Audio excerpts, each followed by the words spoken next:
Hi guys, my name's Adam and welcome to my new video. This one won't be Apple related as my previous videos, and I won't be talking about any Apple product.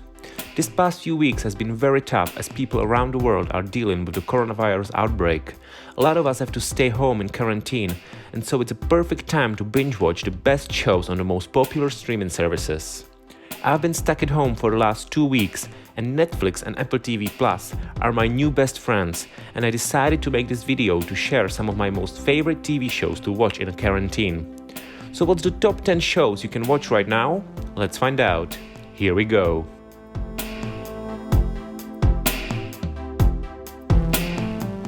The first show on my list is the drama/thriller/comedy from Netflix called The End of the Fucking World. And it's one of the biggest surprises of the last year for me.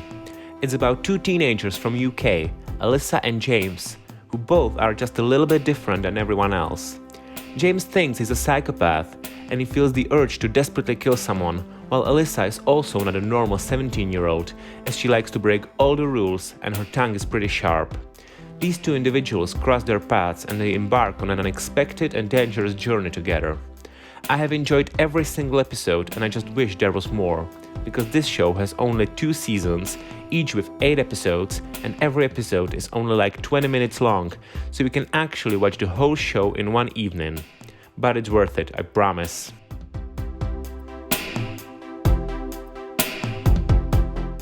Sex Education is one of the Netflix highlights of the past year. It's a little unconventional show about two teenagers, Otis and Maeve. Otis is kind of a nerd and he's a bit socially awkward. A lot of that has to do with his mother being a sex therapist and overanalyzing him all the time. Maeve is almost the exact opposite of Otis. She's kind of a rebel and definitely not a typical girly teenage girl. And she suggests Otis to start an underground sex therapy clinic at their school. And then the story begins. Sex Education is hilarious and I would definitely recommend it to you if you want to have a good laugh. Like I said, it's available on Netflix, and right now there are 2 seasons available. Each season has 8 episodes and usually episodes are about 50 minutes long. There is also a season 3 in the making and should be released next year.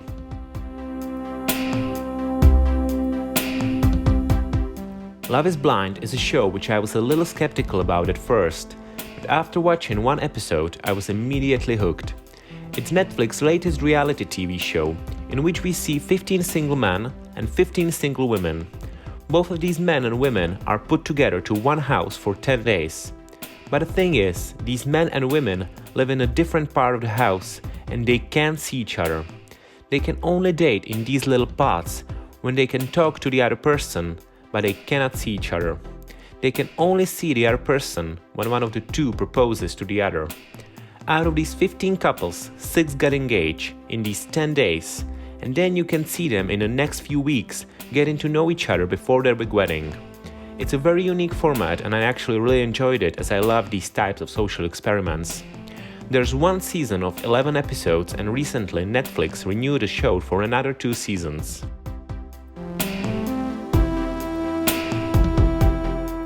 Lucifer is one of my guilty pleasures. This show ran on Fox for its first 3 seasons and then Netflix picked it up, so you can now watch the whole series there. It's a comedy/drama/crime story/fantasy all in one package. As the name suggests, the story follows Lucifer, the master of the hell himself. One day Lucifer got bored in being in hell and decided to go to the human world to have some fun. He runs a nightclub there and he meets Chloe Decker, the LAPD detective, which he eventually becomes friends with, and he starts helping as an LAPD advisor while still keeping his real identity hidden. Lucifer is one of my favorite TV characters because he has such a unique sense of humor, and the supernatural storyline gives it a whole another twist compared to the other series. Lucifer has 4 seasons now, all available on Netflix, and the 5th final season should be released this spring. Can't wait.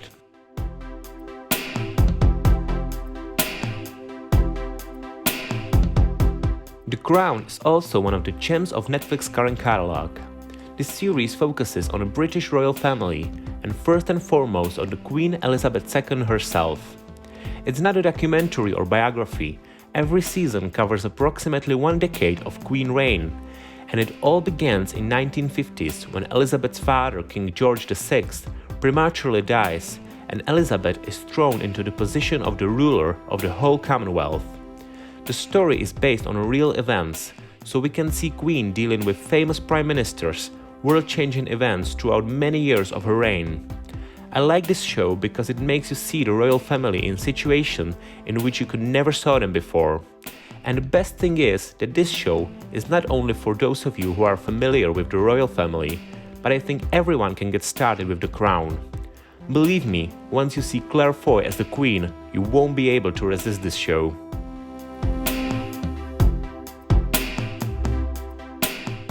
Now let's get away from Netflix shows for a while, and let's explore the flagship of the new Apple TV Plus service, The Morning Show. Oh, how much I underestimated this show when I first heard about it last year. The Morning Show is everything a true TV fan could ever hoped for. The story follows the crew which is responsible for creating the America's most favorite fictional morning TV show, The Morning Show. And one of its anchors, Mitch Kessler, is fired because of a sexual misconduct scandal. And to replace him, the network hires young, unexperienced, impulsive field reporter Bradley Jackson, who just turns the whole show upside down and is a huge pain in the ass for Kessler's old partner, the star of the show, Alex Levy. And the rest is up to you to watch. But believe me, it's such a great show and it has everything.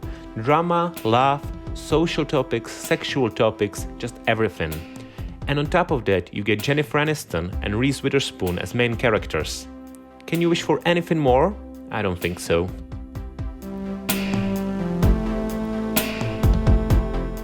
For All Mankind is another major Apple TV show which came out last year. This one is a lot different than the other ones. Its story follows an alternative reality in which Soviet astronauts were the first to land on the moon. It's about astronauts and their first missions in late 60s and 70s, and about space race during the Cold War. As well as with other Apple TV shows, I didn't expect it to be that good when I started watching, but wow, that was really something.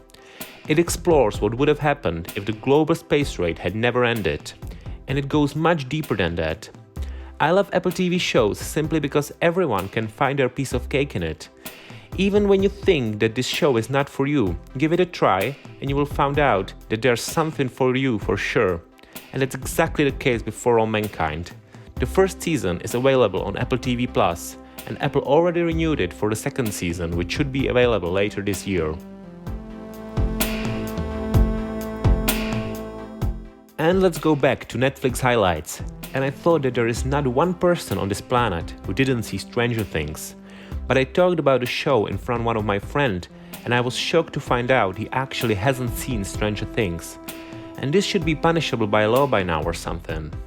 So if you're one of those stranger people who haven't seen Stranger Things, let me introduce it to you. This show is based in Hawkins, a small town where everyone knows everyone, and 12-year-old Will Bryce goes missing all of a sudden. His friends, mother, and police chief are looking for him. But one thing leads to another, creating this huge supernatural trail. And things get even weirder when a little girl with a shaved head comes into the story. And then it gets really crazy. Stranger Things has it all: drama, comedy, thriller, science fiction, and a little bit of retro, because it's set in the 80s. Definitely a must for everyone. Stranger Things has 3 seasons out, each with 8 or 9 episodes, and the season 4 is in the making. Can't wait for that.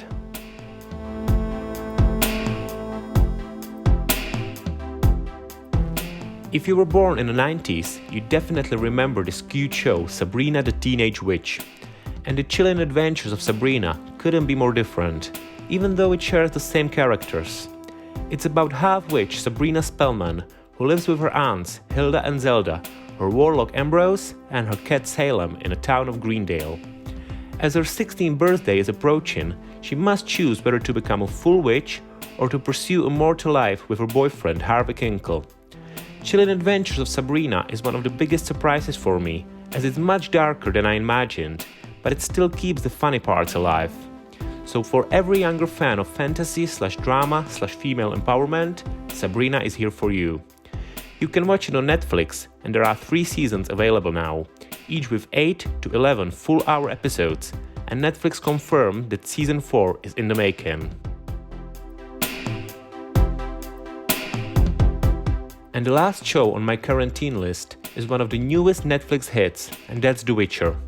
A lot of you probably play the famous The Witcher games on your PC or console, so you are quite familiar with the basic storyline. But for those of you who didn't, The Witcher follows the story of Geralt of Rivia, a solitary monster hunter who struggles to find his place in a world where people often prove more wicked than monsters and beasts. Geralt of Rivia is a witcher, a mutant with special powers who kills monsters for money. This show was a little bit confusing at first, because it has a tendency to skip in time, but in the second half of the show, I've sorted it out and actually enjoyed it. If you didn't play the game or read the book, I recommend you to do it first, so it won't be as confusing to you. But for the fans of the franchise, this is a gem. There's only first season available now, but Netflix has already renewed it for the second one. So guys, that's it for today's video. These 10 shows are definitely not all of my favorite shows, so maybe if this hell of a quarantine continues, I will do part 2 in the future. Or should I do top 10 movies or games to play instead? Let me know in the comment section. Also give me a thumbs up if you enjoyed this video, and consider subscribing for more content like this. I have many more videos prepared in the upcoming days and weeks. So until then, stay healthy, stay safe, stay home, and see you in the next video. Bye!